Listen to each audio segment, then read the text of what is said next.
Good morning all of you. लोक पण तुमचं मन तोडतात, तुमच्या अपेक्षा तोडतात आणि तुम्ही त्यावर नाराज होताय. आज मी तुमच्यासाठी एक नवीन स्टोरी घेऊन आलेली आहे, मोटिवेशनल स्टोरी. आणि आय होप या स्टोरीतून तुम्हाला खूप काही शिकायला मिळेल. चालू करूया स्टोरीला. एक राजा असतो. राजा विचार करतो की मला जनतेमधून दरवळायचंय, मला या जनतेमध्ये फिरायचंय, जनता नेमकी काय करते ते बघायचंय. चालता चालता रस्त्याने जाता जाता भरकटतो आणि एका जंगलामध्ये हरवून जातो. जंगलामध्ये हरवल्यावर इकडे तिकडे सगळीकडे जंगलच असतात. त्या जंगलामध्ये बसून राजा विचार करतो इथून बाहेर निघण्याचा मार्ग कुठला आहे. इथे दूर दूरपर्यंत कुठली व्यक्ती दिसत नाहीये. पुन्हा मागे वळण्याचा विचार केला तर बरंचसं मागे पुन्हा चालावं लागेल. हा विचार करताना राजा पुन्हा एकदा उठतो आणि चालायला लागतो. चालता चालता जंगलामध्ये त्याला लाकूड तोड्या दिसतो. लाकूड तोड्याला बघून राजा प्रचंड आनंदित होतो आणि राजा लाकूड तोड्याला म्हणतो, मला माझ्या स्वतःच्या राज्यात जायचंय, पण मी भरकटलोय, रस्ता कुठून मिळेल. लाकूड तोडा झाडं तोडता तोडता राजाला बघून खूप खुश होतो. एका साध्याशा जंगलामध्ये एक राजा आलाय आणि मला त्याला मदत करण्याची संधी मिळाली आहे.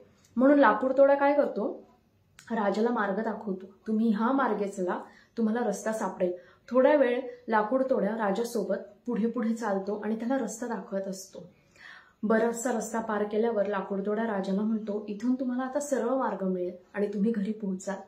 राजाला प्रचंड आनंद होतो, याने मला मदत केली.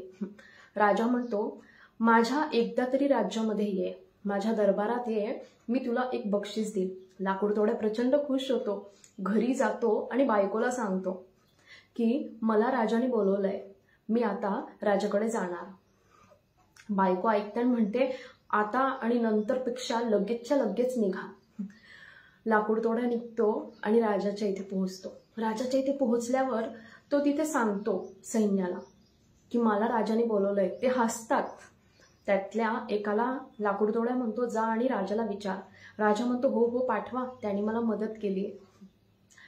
राजाकडे जेव्हा तो लाकूड तोडा जातो तेव्हा राजा विचार करतो की मी याला असं काय देऊ की जेणेकरून हा लाकूड तोडा खुश होईल आणि ह्याच्यातनं त्याला फायदा पण मिळेल. खूप विचार करून झाल्यावर राजा विचार करतो, हा लाकूड तोडा आहे, आपण याला एक बगीचा देऊया. आणि अतिशय सुंदर असा बगीचा असतो एक, जो राजाच्या नावे असतो. राजा लाकूड तोड्याच्या नावे तो बगीचा करून देतो आणि म्हणतो, आजपासून हा बगीचा तुझा. लाकूड तोडा प्रचंड खुश होतो. बगीचा खूप मोठा होता आणि बगीच्यामध्ये बरेचसे झाडं होते. आणि ते बघून लाकूड तोड्या त्याच्या बायकोला आणि मुलांना घेऊन त्या बगीच्यामध्येच एक घर बांधतो आणि तिथेच राहतो. होतं असं की लाकूड तोड्या बगीच्यामधले सगळे लाकडं तोडून ते जाळून त्याचे कोळसे करून विकत असतो. तो प्रचंड, त्याची परिस्थिती खूप चांगली होते. आधीपेक्षा लाकूड तोड्या खूप कमवतो. एक दिवस सहज राजाच्या मनात येते, बघू तर खडी लाकूड तोड्याने नेमकं ह्या बगीच्याचं केलं काय. रस्त्याने चालताना बगीच्याकडे वळताना राजा विचार करतो की हा बगीचा याने अतिशय सुंदर केला असेल, खूप मोहित असेल आणि मला आता बघायचंय की हा नेमका बगीचा कसा झालाय. तिथे पोहोचल्यावर राजा अतिशय आश्चर्यचकित होतो. राजाला कळतच नाही नेमकं काय झालंय. राजा बघतो तर काय, त्याचं पूर्ण असं एका प्रकारे वाळवंट बनवल्यासारखं झालेलं असते. जिथे नजर टाकेल तिथे कोळसे पडलेले असतात आणि लाकूड तोड्या आणखीन एक झाड तोडत असतो. राजा जातो आणि लाकूड तोड्याला म्हणतो, हे काय करतोयस. लाकूड तोड्या म्हणतो राजाला की राजा धन्यवाद, तुम्ही मला हा बगीचा दिला, यातल्या लाकडांचे कोळसे आहेत ते मी विकतोय आणि मला आता जास्त कोळसे मिळत आहेत. लाकूड तोड्या प्रत्येक झाडाचं लाकूड तोडत असतो, जाळत असतो आणि त्याचे कोळसे करून विकत असतो. राजा म्हणतो, अरे मूर्खा, तू हे काय केलंयस. राजा तिथल्या एका लाकडाचा तुकडा घेतो आणि त्याला सांगतो, जा हे लाकूड विकून ये. जेव्हा लाकूड तोड्या लाकूड विकायला जातो तेव्हा त्याला कळतं की त्या लाकडाची किंमत कोळशापेक्षा खूप जास्त होती आणि त्याला कळतं की राजाने आपल्याला काय दिलंय. घरी येऊन राजाला माफी मागतो की तुम्ही मला एवढ्या मौल्यवान लाकडाचा बगीचा दिला आणि मी फक्त ते लाकडं तोडून त्याचा कोळसा बनवला. आपणही आयुष्यात तसंच करतो. लाकूड तोड्या होता, त्याला फक्त लाकूड तोडण्याची कला माहिती होती आणि त्यापासून कोळसे बनवण्याची, बगीचा फुलवण्याची माहितीच त्याला नव्हती. आपण आपल्या आयुष्यात असंच करतो. आपलं मन म्हणा, आपल्या फिलिंग्स म्हणा, आपल्या भावना म्हणा, अशाच लोकांना देतो जे तोडणारे, जाळणारे, त्याची कदर करणार नाही आणि नंतर आपणच रडत राहतो की चूक त्या व्यक्तीचीच होती. जेव्हा की चूक कापलीच असते ना, जसं राजाने केलं होतं, त्याला बगीचा दिला.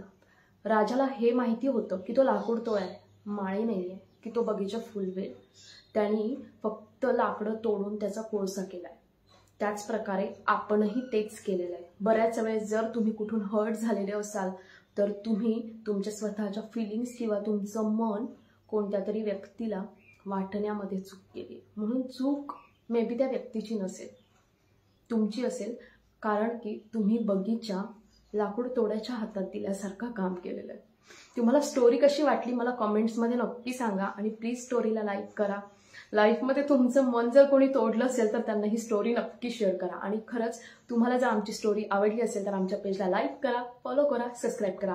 यूट्यूबवर आयडियलिस्टिक अकॅडमी आणि इंस्टाग्रामवर सुद्धा आयडियलिस्टिक अकॅडमी नावाने आमचं अकाउंट आहे. तुम्ही त्यालाही फॉलो करू शकता आणि रोज माझी मोटिवेशनल रील्स सुद्धा त्याच्यावर बघू शकता. थँक्यू.